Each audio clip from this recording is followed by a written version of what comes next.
I don't have any money to give to you. You poor people will not let me rest. I have spent all my money on my gowns and jewelries. Leave at once." Amara's heart shattered into 1,000 pieces. How could her sister, once her closest companion, speak such cruel words?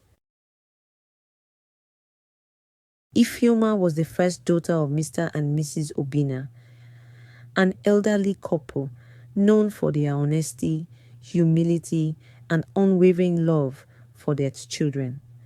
The second daughter, Amara, was gentle, kind-hearted, and full of love. Despite their affectionate household, the family suffered from great poverty. Their daily struggle was not just about survival, but about maintaining dignity in a world that often overlooked those with empty pockets. Their home was a modest mud hut with a thatched roof, its walls cracked with age, a reflection of the hardship they endured. Most days, Mr. Obina labored tirelessly in the village fields, earning small wages that could barely put food on the table. Mrs. Obina wove baskets, selling them for pennies in the village market. Even then, the family often went to bed on empty stomachs, hoping that tomorrow would bring something better. Ifeoma and Amara, those sisters, were different in many ways. Ifeoma was ambitious and deeply desired a better life, often expressing frustration at their poverty. She longed for fine clothes, jewelry, and the luxurious life she saw wealthy families enjoying.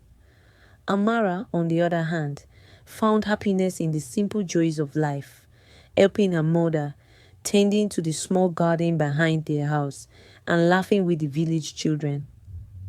One fateful day, fate intervened in the most unexpected way.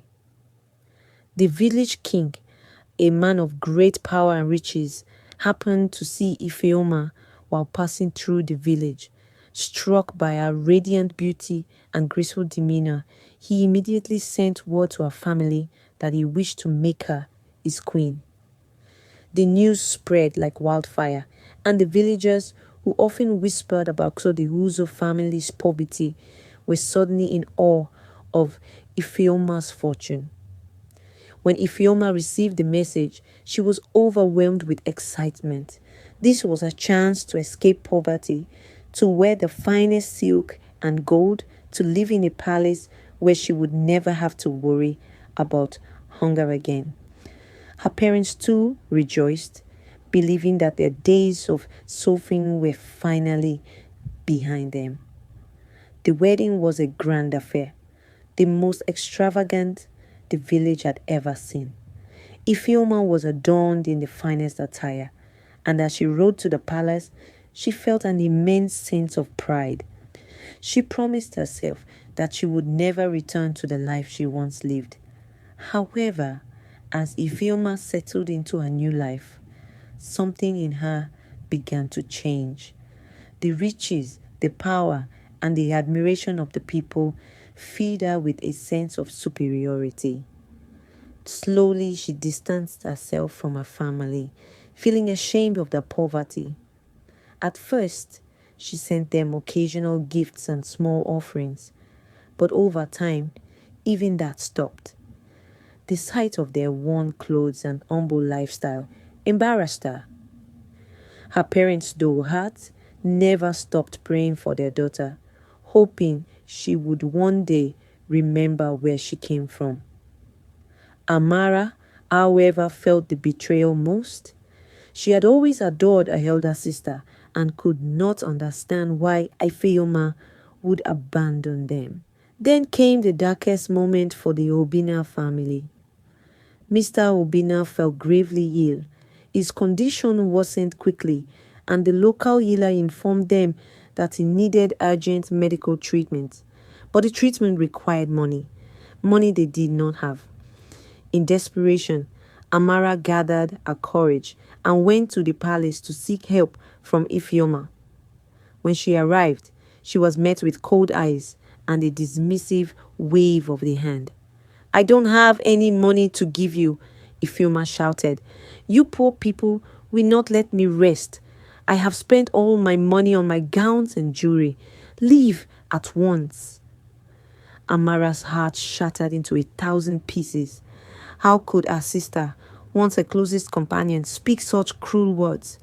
With tears in her eyes, she pleaded, Ifeoma, please, it's our father.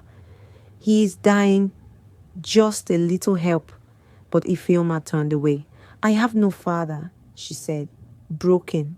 Amara returned home, unable to understand how the sister she once knew had turned into a stranger. A few days later, their father passed away.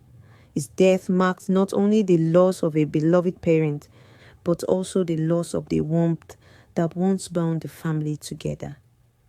Ironically, when news of Mr. Obina's death reached Ifeoma, she arranged the most lavish funeral the village had ever seen. She ordered the best musicians, the finest decorations, and an extravagant feast in his honor. To the villagers, it was a grand gesture, but to her mother and sister, it was a cruel reminder of how she had chosen wealth over family. Her mother watched the expensive ceremony with hollow eyes, whispering she could spend so much on his funeral, but not a penny to save his life.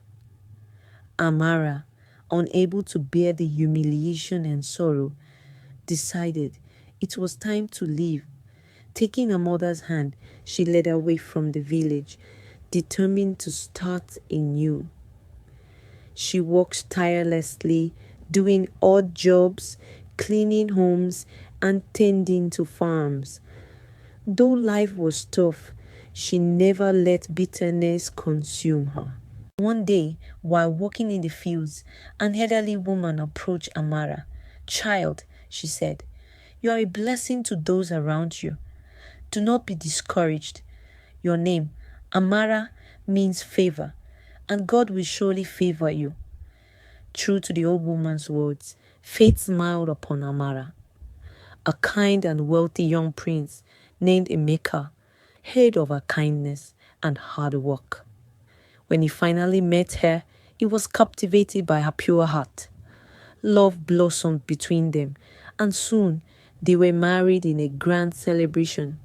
But this was not just any wedding. Prince Emeka was next in line to become king. When he ascended the throne, Amara became queen. Unlike Ifeoma, she ruled with grace, generosity, and love. The villagers adored her, and she never forgot the hardships she endured. She ensured that her mother lived in comfort, cared for with love and dignity. Meanwhile, Ifeoma's world came crashing down. Her husband, the king, passed away unexpectedly, and since she bore no children, the elders ruled that she had no place in the palace. Stripped of her title, she found herself back in the same poverty she had once scorned. Worse still, the villagers, whom she had once lavished with gifts, turned their backs on her, mocking her for abandoning her family. Alone and desperate, Ifeoma finally realized the depth of her mistakes. Swallowing her pride, she went to seek forgiveness. With tears streaming down her face, she knelt before her mother and Amara. I was blinded by wealth and pride, she sobbed. I thought I was unloved. I thought Amara was loved more than me because Amara always gets compliments and appreciated by you, Mama. But now I see that I was wrong. I am sorry for all the pain I have caused. A mother, always tender-hearted, forgave her with a heavy sigh. Life has taught you the lessons we could not, she said. Though Amara forgave her, the bond they once shared could never be fully restored. Ifeoma spent the rest of her days in humility, learning the true value of family. Her story became a lesson to all, a warning against pride and selfishness, a reminder that true wealth lies not in riches, but in the love of those who stand by us through life's trials. Thank you for watching. Please support us by subscribing to our channel. Like, comment, and share. See you in our next video.